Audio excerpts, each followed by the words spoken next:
Hello, this is Scott Cecil, council member for Ward 2 and current vice mayor of the city of Mount Rainier. Effective today, October 1st, 2021, I resign in protest from the city council. My resignation is primarily in protest of the shooting death of Leonard Shand by police officers from Mount Rainier, Hyattsville, and Prince George's County on September 26, 2019, and in protest of the actions and decisions of the officers that day, and in further protest of the failure of my colleagues to engage in oversight of this incident and its aftermath.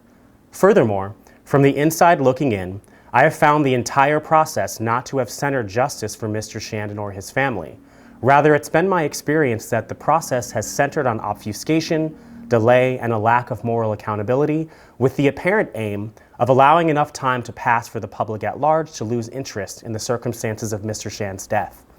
In addition, I have found that due to some of the responses and reactions to my pursuit of transparency and accountability regarding this matter and other matters of grave concern during my 2.5 years as a council member, I no longer feel safe living in this community, and my personal well-being and psychological and emotional health have all been negatively impacted by the trauma I've experienced as a result of viewing the shooting itself and the subsequent gaslighting and dismissiveness that I've experienced as I've attempted to pursue transparency, including being forbidden to discuss this matter in public or even in private with other elected officials. Let me explain further. First, I'll address the lack of transparency and proper civilian oversight. Despite the fact that more than 2 years have passed since Leonard Shand was shot to death by 9 police officers, including one from our City of Mount Rainier Police Department, there has been no release of footage from body-worn and vehicular cameras. While I understand that public release of police camera footage may not be possible while it continues to be a pending legal matter, I believe that sharing of the camera footage between each of the 3 law enforcement agencies should have occurred. Despite the fact that the Mount Rainier Police Department shared our officer-worn body camera footage in full with the Hyattsville and Prince George's County Police Departments, none of their footage has been shared with us. I find this to be unacceptable because the elected officials from each of these jurisdictions, including me, should be given the opportunity to review the footage in its entirety, because one of the primary reasons that we equip our police vehicles and our sworn officers with cameras is to ensure civilian oversight of their actions. As an elected official of the jurisdiction of one of the 3 law enforcement agencies involved in the shooting of Mr. Shand, I am part of that civilian oversight. Within days of the shooting, our police chief invited myself and the rest of our city council to view the footage from our police officer. After viewing that footage, I was reeling, I was disgusted, and I was horrified. For context, again, 9 police officers fired 43 shots in close range in a matter of a few seconds at Leonard Shand. I was left with many questions about how this was all allowed to happen, and I hoped that some of those questions could be answered if I had access to the camera footage of the other 2 law enforcement agencies involved, particularly because the officer from Mount Rainier was the last of 10 officers to arrive on the scene, and none of the 8 incidences of tasing and or macing of Mr. Shand were captured on his camera's footage. On the advice of our police chief at the time, I asked him, the chief, to make a personal request to the Hyattsville police chief at the time to allow me to view the camera footage from the incident. After he made this request to her on my behalf on 2 occasions, I made the request myself in public. In January of 2020, approximately 3 months after the shooting, I attended a city council meeting in Hyattsville, the jurisdiction where the shooting occurred, a neighboring municipality of Mount Rainier, both of which are located here in Prince George's County. Although my request was denied, I am thankful to the several Hyattsville council members who either privately or publicly expressed support for fulfilling my request. In the 24 months since the shooting, no camera footage from any of the departments has been released to the press or to the public. Second, I'd like to address what I believe is a failure of my colleagues to sufficiently engage in oversight of this incident and its aftermath. Shortly after the shooting occurred, we were advised by our city attorney not to discuss the shooting incident in public, and we were later advised not to discuss the matter with one another, including in private.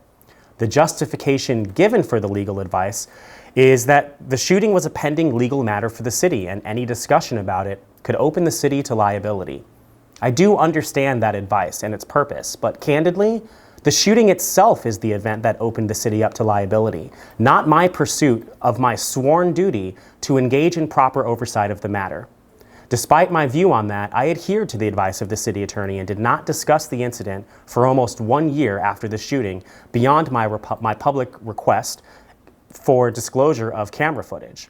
I did discuss the matter in a council meeting in August of 2020, only after a publicly available independent investigation into the matter was released. To this day, I have not publicly discussed what I observed on the body-worn camera footage. But since this investigative report is now available on the internet for anyone to read, I saw no reason not to review that report and respond to its findings. So I did. I've got it right here. But let me come back to that.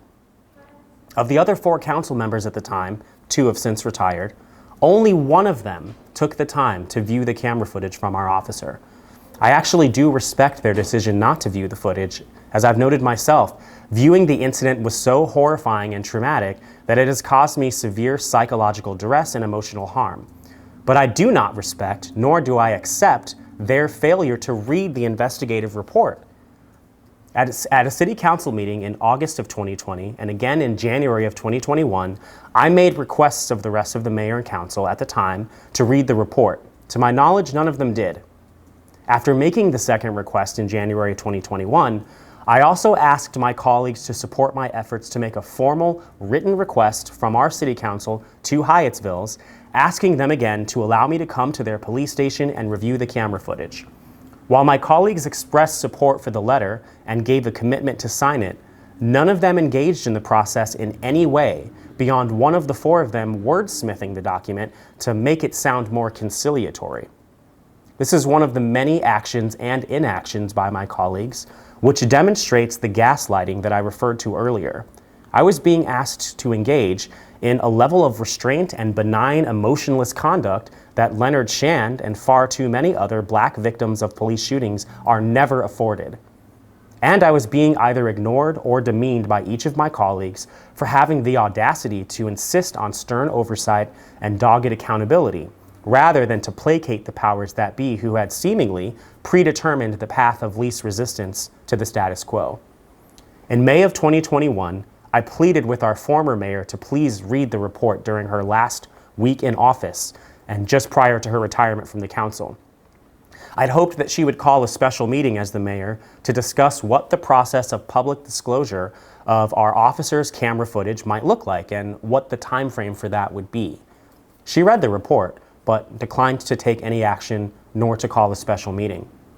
The report's findings are astonishing and include a number of failures and poor decision-making by the officers, one officer in particular, which all led to the shooting, including the improper use of a flash grenade just before the shooting started, and the failure to call upon county resources and personnel who are trained in de-escalation when someone's having a mental health crisis. Because none of my colleagues read the report despite my repeated requests, it's still not clear to me to this day whether they're even aware of the failures contained in the report, each of which led to the grisly conclusion of the incident, which again was 9 officers firing 43 shots at Leonard in just a few seconds. In August of 2021, just 6 weeks ago, we held a priorities meeting to outline what the council members wanted to work on during this year's legislative session.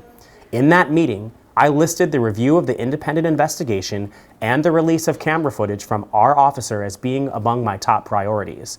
For the 3rd time, I requested that my colleagues read the investigative report.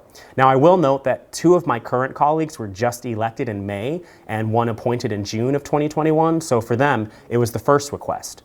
Now, it's certainly possible that some of my colleagues have read the investigative report, but I assume they haven't based on their lack of response to me and based on the fact that none of them has said any of them in public meetings have read the report. But let's say I'm wrong about that. Perhaps some of them have read the report and have simply declined to notify me or the public that they've done so. Either way, none of them has engaged in proper oversight. At worst, they ignored the report and thereby implicitly supported the status quo, a status quo which has contributed to the killing of far too many people, mostly Black people, in Prince George's County by law enforcement agencies over the decades. At best, they have read the report, but have failed to act on the exceptionally troubling findings contained within it. We've had 6 employees resign at City Hall in the past 6 months, including our city clerk. So when I made that request in August, I gave it to the city manager, giving him my priority items, which were the review of the independent investigation and the release of the camera footage. I wanted those to appear for discussion on our September City Council meetings. It is my understanding that the agendas for those meetings were finalized by the mayor, and I was given no explanation for why my items were not included in those meetings. So rather than continue to fight this battle from the inside of a dysfunctional and inadequately responsive administrative body, I'm stepping away. As I've told my colleagues from the very beginning, I am not a politician at heart. I'm an activist, and I intend to prove that. My resignation is not the end of my pursuit of justice for Leonard Shand. It's a continuation of that pursuit. Third, I mentioned earlier that my resignation is also in protest of the processes of what I believe is a failed system, which is modern policing. Let me be more specific about that. Mount Rainier is a very small municipality, less than a square mile. This is due in large part to segregation. Our city's borders are a holdover from segregation, which is also true of some of the other 25 municipalities in Prince George's County. In fact, Mount Rainier was known for decades as a sundown town, meaning that if you were not white, it wasn't safe for you to be within the town's borders after nightfall. After forced segregation fell and non-white residents moved into the city, the borders of the city and many of its neighbors remained. Despite our very small size, less than a square mile, we will spend nearly 40% of our entire city budget to fund the approximately 20 police officers and their take-home vehicles this fiscal year. In January of this year, I initiated a conversation exploring capping our police budget as a percentage of the overall city budget, and couldn't get any support for that idea from my colleagues, despite most of them publicly displaying that they are progressive. Well, increasing the police department budget and refusing to entertain capping it, let alone reducing or defunding it, during the year of George Floyd and Breonna Taylor is not the progressive position on police reform. But that is in fact what we did, and against my objections. Furthermore, ignoring the independent investigative report and failing to demand accountability and transparency for the gruesome and inhumane shooting that one of our officers participated in is not the progressive position on police oversight and accountability. Full stop. It is true that we've made progress as a community over time. Mount Rainier has gone from being a sundown town to hiring our first ever African-American police chief in 2018 and our second one in 2020. Our police department is majority people of color. But modern policing is an inherently racist institution, and the insidious thing about systemic racism is that it does not require individual conscious intent for there to be racist outcomes which are rooted in white supremacy culture. To give you a specific example, shortly after the shooting of Leonard Shand occurred, the first draft of the press release that was produced by our police department failed to even mention that someone had died. Rather, in line with the status quo of how police departments handle these all too common situations, the draft simply stated that an officer deployed his weapon in the line of duty and in line with his training. So I could tell from the very beginning that this process was going to be one of obfuscation and not justice, transparency, or accountability. A new study in the Lancet finds that over half of all police killings in the United States are unreported in government data. That represents over 17,000 deaths at the hands of police since 1980. Police killings of Black Americans are the most undercounted at a rate of 60%. It continues to be my wish that our government and our residents rise to the occasion of not allowing for Mr. Shand's name to fall into obscurity like those thousands of people. Hopefully, my resignation will be a catalyst for our community, our elected officials, and our police department to meaningfully grapple with the implications of this event, and for our actions, policies, and budget to be accordingly impacted by it. Finally, my mental health and well-being have been negatively impacted by the shooting itself and the subsequent gaslighting that I just outlined. Upon seeking the advice of trained medical professionals whom I know personally, I realized that I've been experiencing a persistent chronic depressive episode, which I'd been attributing to the stress of the global pandemic and everything that comes along with limited socialization, reduced physical activity, and self-isolation. But through professional help, I've come to realize that the pandemic is but one of several factors that have led to my persistent depression and severe anxiety over the past 18 to 24 months. I'm a survivor of abuse and trauma dating to a very young age, and I've spent most of my adulthood necessarily working through this. And I've successfully battled depression and anxiety in the past. But I realize now that I've been experiencing this trauma-induced persistent depressive episode, and healing from that will require me to remove myself from the situation. I've been inspired recently by Black athletes such as Simone Biles and Naomi Osaka, who've stepped away from their profession out of the necessity to preserve and protect their emotional and psychological well-being. So through careful deliberation and deep reflection, I realized that I must do this as well, or I risk continued harm to my personal safety and my well-being. In the coming days, I will be moving away from Mount Rainier to Washington, D.C. After a respite and some recuperation, I am committed to doing whatever I can to pursue justice for Leonard Shand's family as a private citizen. If you'd like to contact me regarding my ongoing efforts to do that, please email me at scottbcecil@gmail.com. Thank you for taking the time to watch this video message, and I bid you farewell.